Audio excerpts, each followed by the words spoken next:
মিরান জেকের সাথে eye contact করার চেষ্টা করে, তবে সে কেন জানি না এখান থেকে পালিয়ে যায়। তারপর সে তার গালে হাত দেওয়ারও চেষ্টা করে, তবে এখনও সে তাকে ইগনোর করে এখান থেকে চলে যায়। তারপর সে মন খারাপ করে বাসায় চলে যায়। জিরান তাকে জিজ্ঞাসা করে কি হয়েছে। তখন সে সবকিছু খুলে বললে জিরান তাকে বলে সবকিছু ঠিক হয়ে যাবে, হয়তো সে কোনো কারণে আপসেট আছে তাই তোকে ইগনোর করছে। তুই তাকে ফলো করতে থাক, দেখবি এক সময় না এক সময় তোকে ঠিকই পাত্তা দিবে। তখন মিরান বলে এইসব কি সম্ভব, আমি কত তার পিছু পিছু ঘুরবো, আমি সারাক্ষণই তার পিছে ঘুরি কিন্তু সে আমাকে কোনো পাত্তাই দেয় না। তখন জিরান বলে পাত্তা দিবে। মিরান তার ছোট বোনের কথায় অনেক খুশি হয়ে যায় আর মনে মনে ভাবে হয়তো এমনটাই হবে, তাকে হয়তো সে পছন্দ করে তাই এমন ব্যবহার করছে। পরদিন জিম সেন্টারে মিরানকে অনেক হাসি খুশি দেখা যায়। সে ঠিকঠাকভাবে এক্সারসাইজ করছিল আর মনে মনে ভাবছিল যে তাকে বলবে তার সাথে সে আবারও ডিনারে যেতে চায়, একসাথে খাবার খেতে যেতে চায়। যখনই মিরান তার মুখ থেকে এই কথাগুলো বের করে, চলো না আমরা ওই রেস্টুরেন্টে যাই যেখানে অনেক মজার খাবার পাওয়া যায়, তখন তাকে জ্যাক না করে দেয়, বলে আমার পক্ষে কখনোই সম্ভব না, আমি তোমার সাথে কোনোদিনও আর রেস্টুরেন্টে খাবার খেতে যাব না, রেস্টুরেন্টের খাবারগুলো আমার একদমই পছন্দ না। মিরানের মন খারাপ হয়ে যায়, সে কখনোই কল্পনা করতে পারেনি তার সাথে এমন ব্যবহার করবে জ্যাক। অন্যদিকে আমরা সংকে দেখতে পাই যে কিনা তার জিম সেন্টারেই ছিল। তার কাছে আয়রনি চলে আসে আর বলে আজ আমি তোমার এক্সারসাইজে পার্টিসিপেট করব। সং আর কিছু বলতে পারে না, সে তার এক্সারসাইজ শুরু করে দেয়। আয়রনি তার এক্সারসাইজ অনেক এনজয় করে। সং আয়রনিকে দেখে কিছুটা নার্ভাস ফিল করে, তারপরও তার কিছু করার ছিল না, তারা দুইজনই এক্সারসাইজগুলো অনেক এনজয় করছিল। এক পর্যায়ে সং পড়ে যায়। তারপর আয়রানি তাকে বলে যে তুমি কি আমাকে অ্যাকসেপ্ট করবে। তখন সং বলে এটা কি বলছো, আমি কখনোই তোমাকে অ্যাকসেপ্ট করব না। তখন আয়রানি পার্ট নিয়ে বলে যতদিন না অ্যাকসেপ্ট করছো ততদিন পিছা করতেই থাকবো। একথা বলে সে এখান থেকে চলে যায়। সিন পরিবর্তন হয়, আমরা জ্যাককে দেখতে পাই। সে তার এক্সারসাইজে লেগেই ছিল, তখনই তার মনে পড়ে যায় খাবারের কথা। সে চিন্তা করে চলে যাবে খাবার খেতে। তারপর সে ওই লেডির রেস্টুরেন্টে চলে যায় যেখানে তারা একসাথে খাবার খেত। খাবারের টেস্ট করার পর সে মনে মনে ভাবে খাবারের টেস্ট এত বাজে কিভাবে হলো। মহিলাটিকে সে বলে আমি আর মিরান যেই খাবারগুলো খেতাম আপনি কি ওই খাবার দেন নাই। তখন সে বলে যে খাবারের টেস্ট একদমই সেম আছে, তার মুখের টেস্ট হয়তো পরিবর্তন হয়েছে। মহিলাটি তাকে আরও উল্টাপাল্টা কথা বলে কারণ সে তার খাবার নিয়ে উল্টাপাল্টা কথা শোনাচ্ছিল। জ্যাক এখানে কনফিউজ ছিল, কারণ খাবার সেম হলে খাবারের টেস্ট কেন সেম আসবে না। কারণ সে মিরানের সাথে যখন খাবার খেত খাবারের টেস্ট অনেক দ্বিগুণ হয়ে যেত আর খাবারগুলো অনেক মজাদার হতো, যে কোনো খাবার খেলেই তার ভালো লাগতো। তখন সে বুঝতে পারে হয়তো মিরানের সাথে খাবারগুলো খাওয়ার কারণে সে খাবারগুলো এনজয় করতে পেরেছিল। এখন যেহেতু মিরান নেই যার কারণে তার খাবারের টেস্ট এমন লাগছে। মিরান তখন ওই জায়গায় চলে আসে আর মিরানের অনেক মন খারাপ হয়। সে মনে মনে ভাবে আমার সাথে খাবার খাওয়ার সময় না করলো, এখন আবার খাবার খেতে চলে এসেছে। তখন বাহিরে চলে আসে জ্যাক আর জিজ্ঞাসা করে কি হয়েছে মিরান। তখন মিরান বলে জ্যাক আমি বুঝতে পেরেছি আমার সাথে খাবার খেতে তুমি আনকমফোর্টেবল ফিল করো, যার কারণেই আমার সাথে খাবার খেতে চাও না। এই কথা বলে সে এখান থেকে চলে যায়। তবে ঘটনা ছিল এখানে উল্টোটাই। সে বলতে পারেনি যে তোমার সাথে খাবার খেলেই আমার খাবারের টেস্ট ভালো লাগে, তাছাড়া এখন খাবারের টেস্ট একদমই ভালো লাগেনি। তখনই আয়রানি সেখানে চলে আসে। জ্যাক আয়রানিকে বলে আমি বডি বিল্ডার হওয়া ছেড়ে দিব, তুমি এক কাজ করতে পারো আমার জায়গায় তুমি আবেদন করতে পারো। এতদিন আমার জন্য তুমি জিততে পারোনি, এখন তুমি জিততে পারবে কারণ আমি আর এতে পার্টিসিপেট করব না। আয়রানি অনেক খুশি হয়ে যায়। সিন পরিবর্তন হয় জিম সেন্টারে। মিরান এসে জ্যাককে বলে আমি আর তোমার ট্রেনিং নিব না, আমি আজ থেকে অ্যালেক্সের সাথে এক্সারসাইজ করব। তারপর সে অ্যালেক্সের সাথে এক্সারসাইজ করার জন্য চলে যায়। অ্যালেক্স তাকে এক্সারসাইজ করাচ্ছিল, যেহেতু অ্যালেক্স নতুন ছিল বা সে এইসবে অত দক্ষ ছিল না, তাই সে তাকে দিয়ে উল্টাপাল্টা এক্সারসাইজ করায়। তখন জ্যাক এসে বলে তোমাদের এক্সারসাইজ একদমই উল্টাপাল্টা হচ্ছে, তোমরা কোনো কিছুই ঠিকঠাকভাবে করতে পারছো না। তখন মিরান বলে আমাদের কেন ডিস্টার্ব করছো, আমাদের কাজ আমাদের করতে দাও। জ্যাক এসে বলে দেখো আমি খাবার খেতে ঠিকই গিয়েছিলাম, তবে আমার ওই জায়গার খাবারগুলো একদমই পছন্দ হয়নি, আমার তোমার সাথে খাবার খেতে ভালো লাগতো। এই কথাগুলো সে বলতে চায় তবে সে বলতে পারে না, শুধু একটি কথাই বলে। তখন মিরান আবারও এক্সারসাইজ করতে শুরু করে দেয়। জ্যাক তাকে হেল্প করতে চায় তবে হেল্প করতে গিয়ে উল্টো তাকে ব্যথা দিয়ে ফেলে। তখন মিরান অনেক রেগে গিয়ে এখান থেকে বেরিয়ে যায় আর সে তো একদম চুপচাপ দাঁড়িয়ে থাকে। সিন পরিবর্তন হয় সং এর কাছে। সে চলে এসেছিল আয়রানির জিম সেন্টারের কাছে। কেন জানি না তাকে অনেক খুশি মনে হচ্ছিল। আয়রনি তখনই এখানে চলে আসে। আয়রনি বলে একটি গুড নিউজ আছে। তখন সং জিজ্ঞাসা করে কি হয়েছে? তখন সে বলে জ্যাক আর কম্পিটিশনে পার্টিসিপেট করবে না। তাই সে আমাকে বলেছে আমি জিততে পারবো। সং তার কথায় খুশি হয়ে যায়। আয়রনি তখন তাকে বলে তুমি কি আমার পার্টনার হবে? তখন সে তার দিকে অবাক হয়ে তাকিয়ে থাকে। তখন আয়রনি বলে আমি তোমাকে আমার জিম পার্টনার হওয়ার কথা বলছি। কারণ তুমি ওইদিন আমাকে জিম করিয়েছিলে। ওইগুলো আমার অনেক ভালো লেগেছিল। আমার মনে হয় তুমি যদি আমাকে হেল্প করো তাহলে সবকিছু আমি ভালোভাবেই করতে পারবো। তখন সে আচ্ছা বলে এখান থেকে চলে যেতে চায়। তখন তার পোস্টার ফেলে দেয়। তাড়াহুড়া করে পোস্টার তুলে দিয়ে আবারও দৌড়াতে শুরু করে। আয়রানি বুঝতে পারে না সে এইভাবে কেন দৌড়ালো। আয়রানি মনে মনে ভাবে আমি তো তাকে বিয়ের প্রপোজাল দেইনি যে সে এমনটা করছে। সিন পরিবর্তন হয়, আমরা জ্যাককে দেখতে পাই। সে এক্সারসাইজ করছিল, তবে তার এক্সারসাইজে একদমই মন বসে না। সে ঠিকঠাকভাবে কোনো কাজই করতে পারছিল না। বারবার মিরানের কথা মনে পড়ছিল আর ভাবছিল মিরান আসলে কোথায় গেল, সে কোথায় আছে। তখনই সে দেখতে পায় জিম সেন্টারে একটি মেয়ে এসেছে। মেয়েটি অন্য কেউ না, জিরান ছিল। জিরানকে এসে সে জিজ্ঞাসা করে কি হয়েছে, মিরান কেন এক্সারসাইজ করার জন্য আসে না। তখন সে বলে মিরান আর কখনোই আসবে না। আপনি তাকে কি বলেছেন এই কথাগুলো আগে চিন্তা করে দেখুন। আপনি তাকে বলেছেন যে আপনার চোখের সামনে না আসতে। তাই মিরান সিদ্ধান্ত নিয়েছে সে আপনার চোখের সামনে আর কখনোই আসবে না, এক্সারসাইজও করবে না। এই কথা শুনে তো সে অবাক হয়ে যায় আর এখান থেকে বেরিয়ে দৌড়াতে শুরু করে। আর মনে মনে ভাবে মিরানকে সে কোথায় খুঁজে পাবে। এদিকে আমরা জিরানকে খুশি হতে দেখি, জানি না সে কেন খুশি হচ্ছিল। রাতের বেলায় আমরা জিরানকে দেখতে পাই, তার ফোনে একটি টেক্সট আসে। নিচে আসার জন্য বলা হয় তাকে। তখন সে বুঝতে পারে তার এক্স বয়ফ্রেন্ড তাকে টেক্সটই করেছে। সে যখন তার জানালার গ্লাস খুলে তখনই দেখতে পায় তার এক্স বয়ফ্রেন্ড তাকে নিয়ে গান গাইছে আর বলছে সে তাকে ছাড়া থাকতে পারবে না। তার কাছে ফিরে এসেছে সে সব কিছু ছেড়ে। আর যখন এই গানটি শুনতে পায় সে, তখন সে বুঝতে পারে যে তার বয়ফ্রেন্ড তার ভুল বুঝতে পেরেছে। তাই সে নিচে দৌড়ে চলে আসে আর তাকে এসে জড়িয়ে ধরে। আর তাদের মধ্যে সব কিছু আবারও ঠিক হয়ে যায়। এখান থেকে আমরা বুঝতে পারি যে তাদের মধ্যে সম্পর্কটা কখনোই ভাঙবে না। যতই ব্রেকআপ হয়ে যাক তারপরও তারা মিলেই ছাড়বে। সিন পরিবর্তন হয় মিরানের কাছে। সে তার কাজ করছিল। আসলে সে এখানে এক্সারসাইজ করছিল। একা একা এক্সারসাইজ করতে তার একদমই ভালো লাগে না। তখনই জ্যাক মিরানের কাছে চলে আসে আর বলে প্লিজ তুমি আমার সাথে কথা বলো। যেমনটা তুমি বলেছ, সবাই বলেছে এমনটা আমি কখনোই তোমাকে বলিনি। আমি তোমাকে পছন্দ করি। আসলে খাবার খেতে না যাওয়ার কারণ ভিন্ন ছিল। মিরান, আমি তোমাকে অনেক বেশি ভালোবাসি। কথাটি শুনে মিরানের পা যেন থমকে যায়। মিরান অনেক খুশি ছিল, তবে সে কোনো কিছুই প্রকাশ করতে পারে না। কি বলবে সে, তার তো বলার কিছুই ছিল না। এতদিন যাবৎ সে তাকে পছন্দ করত, তাও একা একা। জ্যাক তাকে পাত্তাই দেয়নি। এতদিন পর জ্যাক তার ভালোবাসা বুঝতে পেরেছে। তারা একে অপরকে কিস করে আর তাদের মধ্যে এই প্রথমবার কিসিং হয়। আর এখানে সিনটি অনেক রোমান্টিক ছিল। সিন পরিবর্তন হয়। মিরান যখন অফিস থেকে বের হয় তখনই সে জ্যাককে দেখতে পায়। জ্যাককে দেখে সে অনেক খুশি হয়ে যায় আর বলে তুমি এখানে কি করছো? তখন সে বলে তোমাকে দেখার জন্যই এসেছি। জ্যাক মিরানের জন্য একটি মিল্কশেক নিয়ে আসে আর তাকে খেতে দেয়। খাবারটা তার অনেক ভালো লাগে। তারপর জ্যাক বলে আচ্ছা চলো আজ আমরা মুভি দেখতে যাব। তখন তারা দুইজন একই সাথে মুভি দেখতে যায়। জ্যাকের ফোনে অ্যালার্ম বাজে, তার সময় হয়েছে প্রোটিন শেক খাওয়ার। পরের সিনেই আমরা জ্যাককে দেখতে পাই যে কিনা মিরানকে নিয়ে যায় জিম সেন্টারে আর তাকে একটি স্পেশাল চেয়ার দেখায়, যে চেয়ারটি ছিল মিরানের জন্য। মিরান তো অনেক খুশি হয়ে যায়। জিম সেন্টারে তারা একে অপরকে দেখে মুচকি হাসে আর যেটা দেখে সবাই তাদেরকে সন্দেহ করতে শুরু করে। মিরান তখন বলে আজ আমার মুড ভালো তাই হাসছি। তখন সবাই বলে আমরা তোমার সিক্রেট জানি, তাই তোমরা বলে দিতে পারো। এখানে অ্যালেক্স তো অবাক হয়ে যায়, কারণ তারা কোন সিক্রেটের কথা বলছিল তারা কেউই বুঝতে পারে না।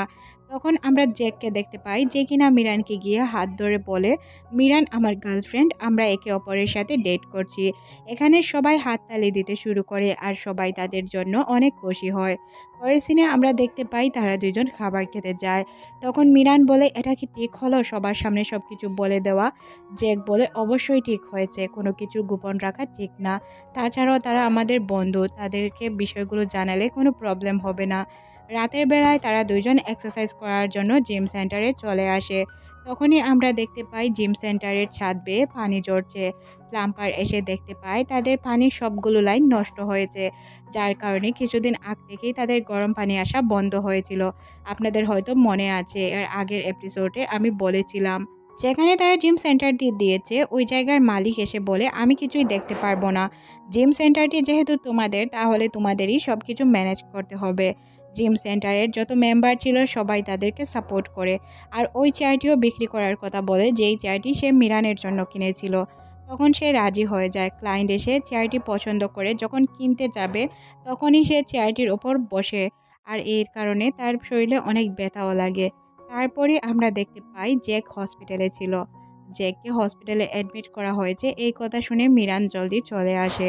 আর তার এই অবস্থা দেখে তার মন খারাপ হয় আর জিজ্ঞাসা করে এসব কিভাবে হলো। অ্যালেক্স এসে সব কিছু খুলে বলে। তখন জ্যাক বলে আমি কি আর এক্সারসাইজ করতে পারবো না? তখন অ্যালেক্স বলে পারবে, পারবে না কেন? সময় হলে অবশ্যই পারবে। তারপর অ্যালেক্স চলে আসে জিম সেন্টারে। এখানে আমরা সং আর অ্যালেক্সকেই দেখতে পাই। তারা দুইজন কিছু বিষয় নিয়ে কথা বলছিল তখনই এখানে কারেন্ট চলে যায়। তখন তাদের মেজাজ অনেক গরম হয়। যখন জিনিসপত্র বিক্রি করতে যাবে তখনই কারেন্ট চলে গেল। এদিকে জ্যাককে দেখানো হয় সে চুপচাপ বসেছিল। মিরান তাকে বোঝানোর চেষ্টা করে, দেখো তোমার যখন জন্ম হয়েছিল তুমি একটি ডাম্বালের ওজন থেকেও কম ওজনে জন্মেছিলে, যার কারণে সবাই তোমাকে ভাবতো যে তুমি দুর্বল। সবাই তোমাকে দুর্বল ভাবতো। তবে এই দুর্বল জায়গাগুলো থেকে তুমি এত কিছু করতে পেরেছো, তার মানে তুমি আরও আগে যেতে পারবে। এই বিষয় নিয়ে তোমাকে চিন্তা করতে হবে না। তাই তোমাকে বিষয়গুলো নিয়ে চিন্তা করতে হবে না। পরদিন সকালে মিরান যখন তার অফিসে যায় তখন অফিসের সবাই তাকে সারপ্রাইজ দেওয়ার জন্য বসে থাকে। তার বস বলে তুমি যেখানে যেতে চেয়েছিলে তোমার পোস্টিং ওই জায়গায় হয়েছে, তাছাড়াও তোমার প্রমোশন হয়েছে। একথা শোনার পর মিরানের অবস্থা খুবই খারাপ হয়ে যায়। সে কী বলবে কিছুই বুঝতে পারে না, কারণ এখন সে কোথাও যেতে চায় না, সে থাকতে চায়। কারণ সে তো চেয়েছিল তার সাথে সারা জীবন কাটাবে। এখন সে কি করবে? সিন পরিবর্তন হয় তার বোন আর বোনের বয়ফ্রেন্ডের কাছে। এখানে আমরা দুইজনকে গল্প করতে দেখি। তখনই মিরান চলে আসে আর তারা জিজ্ঞাসা করে কি হয়েছে। তখন মিরান তাদেরকে সবকিছু খুলে বলে। তখন জিরানের বয়ফ্রেন্ড তাকে বলে এক কাজ করো, তুমি এখানে থেকে যাও, কারণ এখন তোমার তার প্রয়োজন আছে। সে যেহেতু এমন একটি অবস্থায় আছে যেই জায়গায় থাকলে তোমার তাকে দেখা উচিত, তখন তুমি কী করবে বলো? আর তুমি চাইলে যেতেও পারো। তখন মিরান বলে আমি কোথাও যাচ্ছি না। তখন সে একথা বলে এখান থেকে চলে যায়। রাতে মিরান হসপিটালে যায়, তবে সে হসপিটালের কোথাও জ্যাককে খুঁজে পায় না। সে চিন্তায় পড়ে যায়। তারপর সে জিম সেন্টারে গিয়ে জ্যাককে দেখতে পায়। জ্যাক একাই বসেছিল। তখন মিরান তাকে জিজ্ঞাসা করে কি করছো? সে বলে কিছুই না, বসে আছি। তখন মিরান তাকে বলে আমি তোমার জন্য খাবার নিয়ে এসেছি, চলো আমরা একসাথে বসে খাবার খাই। আর চিন্তার কোনো কারণ নেই, খুব তাড়াতাড়ি সব কিছু ঠিক হয়ে যাবে। তার জিম সেন্টারটি নিয়েই আসলে সে চিন্তিত ছিল। পরদিন সকালে সে বসকে কল করে জানায় তার সাথে কিছু কথা আছে। তখন বস বলে পরবর্তী সময় তার সাথে কথা বলবে। তখনই এখানে তার এক্স বয়ফ্রেন্ড চলে আসে আর তার সাথে কথা বলতে চায়। মিরানকে তার এক্স বয়ফ্রেন্ড বলে, দেখো যে জায়গাটিতে যাওয়ার জন্য তুমি পাগল ছিলে, এত বছর ধরে তুমি চেষ্টা করছো, এখন যখন হয়েছে তাহলে তুমি যেতে চাচ্ছ না কেন? তখন সে তার এক্স বয়ফ্রেন্ডকে সব কিছু খুলে বলে। তার এক্স বয়ফ্রেন্ড বলে আমি জানি সব কিছু তুমি জ্যাকের জন্য করছো। আর তুমি কি মনে করেছিলে আমি তোমার মোটা শরীরের জন্য তোমাকে ছেড়ে চলে গিয়েছিলাম? আসলে ঘটনাটি তা নয়, ঘটনাটি একটু ভিন্ন। আমি তোমাকে আজ সব কিছু খুলে বলবো। আমি তোমাকে কোনো কিছুই খুলে বলতে চাইনি, এখন আমার আর কিছু করারও নেই। আমি যদি না বলি তাহলে আমি নিজেই নিজেকে মাফ করতে পারবো না। তারপর সে তার চুল খুলে দেখায়, আসলে সে টাকলা ছিল। টাকলা ছিল বলতে তার চুল পড়া শুরু হয়েছিল অনেক দিন আগে। মনে করেছিল ট্রিটমেন্টে ভালো হয়ে যাবে। ভালো না হওয়ার কারণে সে তার দুর্বলতা আর প্রকাশ করতে পারেনি। তাই জন্য সে মিরানকে ছেড়ে চলে গিয়েছিল। আর মিরান তাকে ভুল বুঝেছে। তখন মিরান মনে মনে ভাবে যে এমন ঘটনা, আর আমি কি না ভাবলাম। তারপর সে তাকে এই বিগটি পরিয়ে দেয় আর বলে চিন্তার কোনো কারণ নেই, ভালো থেকো তুমি। একথা বলে মিরান ওই জায়গাটিতে চলে যায় যে জায়গাটিতে তার এক্স বয়ফ্রেন্ডের সাথে তার প্রথম দেখা হয়েছিল। জায়গাটিতে যাওয়ার পর সে চিন্তা করে। জায়গাটিতে গিয়ে সে ভাবে যে আগে আমি ভাবতাম আমাকে হয়তো কেউ পছন্দ করে না, এখন বুঝতে পারলাম সবারই দুর্বলতা আছে। তারপর সে জ্যাকের কাছে চলে যায় আর জ্যাকের কাছে গিয়ে জ্যাককে বলে আমি তোমাকে কিছু বলতে চাই। জ্যাক বলে কি বলবে বলো? আগে আমি ভাবতাম যে কেউ আমাকে পছন্দ করে না বা আমার মনের মতো কেউ হতে পারবে না। তখন আমি বুঝলাম যে আমি নিজেই নিজের মনের মতো হতে পারিনি। তাছাড়াও একটি জায়গায় যাওয়ার জন্য আমি অনেক দিন যাবৎ চেষ্টা করছি। এতদিন পরে আমি এই সুযোগটি পেয়েছি। সুযোগটি আমি হাতছাড়া করতে চাই না। তুমি যদি অনুমতি দাও তাহলে আমি যেতে পারবো। তখন সে তাকে আশ্বস্ত করে সে তার জন্য অপেক্ষা করবে। তখন মিরান বলে, তুমি অপেক্ষা করলে আমি ওই জায়গাটিতে যেতে রাজি। তখন সে বলে, অপেক্ষা করব, চিন্তার কোনো কারণ নেই, তুমি চলে যাও। পরের সিনে জ্যাক চলে যায় অ্যালেক্স আর সং এর কাছে। তাদেরকে গিয়ে বলে, তোমাদের জন্য অফার আছে। সিন চলে যায় ফ্ল্যাশব্যাকে। এখানে আমরা আয়রানিকে দেখতে পাই। আয়রানি জ্যাককে বলে, দেখো আমি খুব ভালো করেই জানি তোমার জিম সেন্টার খুব তাড়াতাড়ি অফ হয়ে যাবে, তাই আমি তোমাকে একটি অফার দিতে চাই। অফারটি হচ্ছে এমন, তোমার যদি অনুমতি থাকে তাহলে তোমার জিম সেন্টারের 2জন ট্রেনার আমি নিতে পারি, কারণ ওরা অনেক ভালো। ফাইনালি তাদের জিম সেন্টার বন্ধ হওয়ার সময় এসে যায় আর সবাই অনেক ইমোশনাল ছিল। ত্রিবেজেস তো ইমোশনাল হয়ে বলছিল, আমরা কখনোই কল্পনা করতে পারিনি এই জিম সেন্টার বন্ধ হয়ে যাবে। তাছাড়াও সবসময় আপনার সাথে আমরা অনেক এনজয় করেছি। তখন হাসি মুখে জ্যাক বলে, 6 মাস পর সবকিছু ঠিক হয়ে যাবে। মিরান তখন বলে, আচ্ছা যেহেতু আমাদের এটা বিদায় বেলা, তাহলে এটাকে না হয় আমরা এনজয় করি, একটি পার্টি রাখা যাক। তখন সবাই পার্টির জন্য অনেক খুশি হয়ে যায়। সবাই মিলে তারা পার্টির আয়োজন করে। এদিকে আমরা সংকে দেখতে পাই। সং আয়রানির সাথে দেখা করে বলে যে আমি কোনো রোমান্টিক জায়গায় কাজ করতে পারবো না। সং বলে, আচ্ছা তাহলে তোমার জন্য আমি একটি নতুন বেচ খুলে নিব, ওই জায়গায় না হয় তুমি কাজ করবে। সিন পরিবর্তন হয় পার্টিতে। সবাই পার্টির জন্য খুব সুন্দরভাবে তৈরি হচ্ছিল। সবাই কিছুটা ইমোশনাল ছিল, খুশিও ছিল। তারা সবাই মিলে অনেক এনজয় করে, একে অপরের সাথে কৌশল বিনিময় করে। জ্যাককে কেন জানি না আমার মেয়ে মনে হচ্ছিল, দেখেন তো একদম মেয়েদের মতো সেজে বসে আছে। তারা এখানে অনেক এনজয় করে আর এর মধ্যে দিয়ে তাদের পার্টিও শেষ হয়ে যায়। এদিকে আমরা জ্যাককে দেখতে পাই যে কিনা একা ছিল আর সে তার জিম সেন্টারের জিনিসপত্রগুলো দেখে অনেক ইমোশনাল হচ্ছিল। তারপর আমরা ওই জিম ওনারকে দেখতে পাই। উনি আসে জ্যাকের কাছে। তখন জ্যাক বলে, আমি আপনার জিম সেন্টারকে বাঁচাতে পারলাম না। জিম ওনার বলে, তুমি আমার জিম সেন্টারকে এতদিন যাবৎ জীবিত রেখেছো। আমি যখন হসপিটালে ছিলাম আমার যত্ন করেছো। তাছাড়া আমি তোমার কাছে আর কিছুই চাই না, তোমাকে অসংখ্য ধন্যবাদ। পরের সিনে আমরা মিরানকে দেখতে পাই। সে যেহেতু বাহিরে চলে যাবে তাই তার জিনিসপত্রগুলো গোছানোর জন্য তার অফিসে এসেছিল। অফিসের সবাই তাকে বিদায় দিতে কিছুটা হিমশিম খাচ্ছিল। তাদের অনেক কষ্ট হচ্ছিল মিরানকে বিদায় দিতে। মিরান জ্যাকের সাথে তার এয়ারপোর্টে চলে যায়। মিরান জ্যাককে বলে, আমি যেমনটা যাচ্ছি তেমনটাই ফিরে আসব, আর তুমি আমার জন্য প্লিজ অপেক্ষা করো। তাছাড়াও আমি প্রথম যখন আসবো তখনই তোমার সাথে দেখা করার জন্য জিম সেন্টারে যাব। তখন সে তার হাতে একটি কাগজ ধরিয়ে দেয়। মিরান দেখতে পায় এটা তো ওয়ার্কআউট শিডিউল ছিল। তখন সে বলে, আমি ফলো করব। একথা বলে সে এখান থেকে চলে যায়। আর আমরা জ্যাককে দেখতে পাই যে কিনা অনেক মন খারাপ করে বসে থাকে। এইভাবেই একটি বছর কেটে যায়। পরের সিনে আমরা সং এবং অ্যালেক্সকে দেখতে পাই। তারা মনে মনে বলে, 1 বছর পেরিয়ে গেল, জ্যাকের কোনো আতাপাতাই নেই।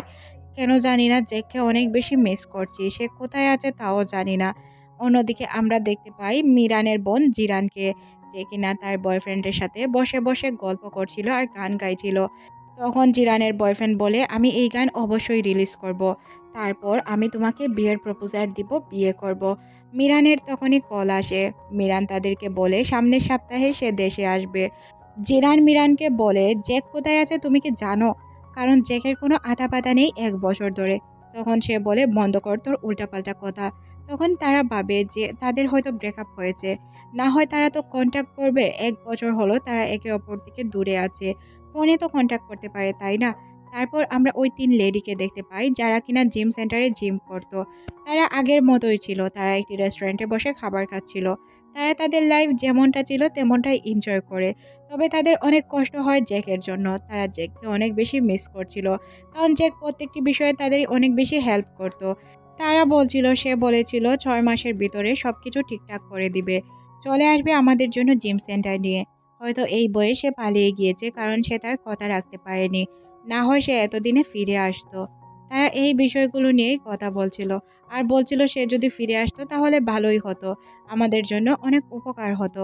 বাহিরে বের হওয়ার পরই তারা একটি লম্বা ছেলেকে দেখতে পায় যে কিনা হুডি পরেছিল। তাদের সামনে একটি পোস্টার নিয়ে আসে জিম সেন্টারের ওপেনিং, যাতে লেখা ছিল 24 আওয়ার সার্ভিস। এটা দেখে তাদের জ্যাকের কথা মনে পড়ে যায়। তারপর তারা জ্যাকের মুখের দিকে তাকায় আর বুঝতে পারে এটা জ্যাক ছাড়া আর অন্য কেউ না। তাদের খুশির সীমা থাকে না, তারা জ্যাককে দেখে অনেক খুশি হয়ে যায় আর চলে যায় তার পার্টিতে। পার্টিতে সবাই অনেক খুশি ছিল, তারা সবাই হাজির হয়ে যায় যারা আগে তাদের জিম সেন্টারে ছিল। আর তখনই মিরান চলে আসে। মিরানকে দেখে জ্যাক দৌড়াতে শুরু করে, একে অপরকে জড়িয়ে ধরে বলে, আমি তোমাকে অনেক বেশি মিস করেছি। তারা দুইজনকে একসাথে দেখে সবাই অনেক খুশি হয়ে যায়। এখন চলে আসে জিম সেন্টারে পিকচার ওঠানোর পালা।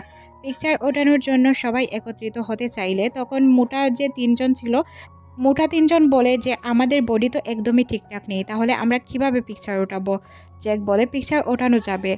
তুমি যেভাবে আছো এইভাবেই অনেক সুন্দর। তারপর তারা অনেক সুন্দর, সুন্দর পিকচার ওঠায়। এর মধ্যে দিয়ে ড্রামাটি শেষ হয়ে যায়। ড্রামাটি আপনাদের কাছে কেমন লেগেছে অবশ্যই কমেন্ট করে জানাবেন। ড্রামাটি আমার কাছে অনেক বেশি ভালো লেগেছে। তবে এক্সপ্লেইন করতে কিছুটা দেরি হয়েছে। কিছু কারণ ছিল যার কারণে আমি ঠিক টাইমে কোনো ড্রামাই দিতে পারিনি। তবে আমি চেষ্টা করব নতুন, নতুন আর সুন্দর, সুন্দর ড্রামা নিয়ে আসার আপনাদের জন্য। ততক্ষণ পর্যন্ত ভালো থাকুন। আল্লাহ হাফেজ।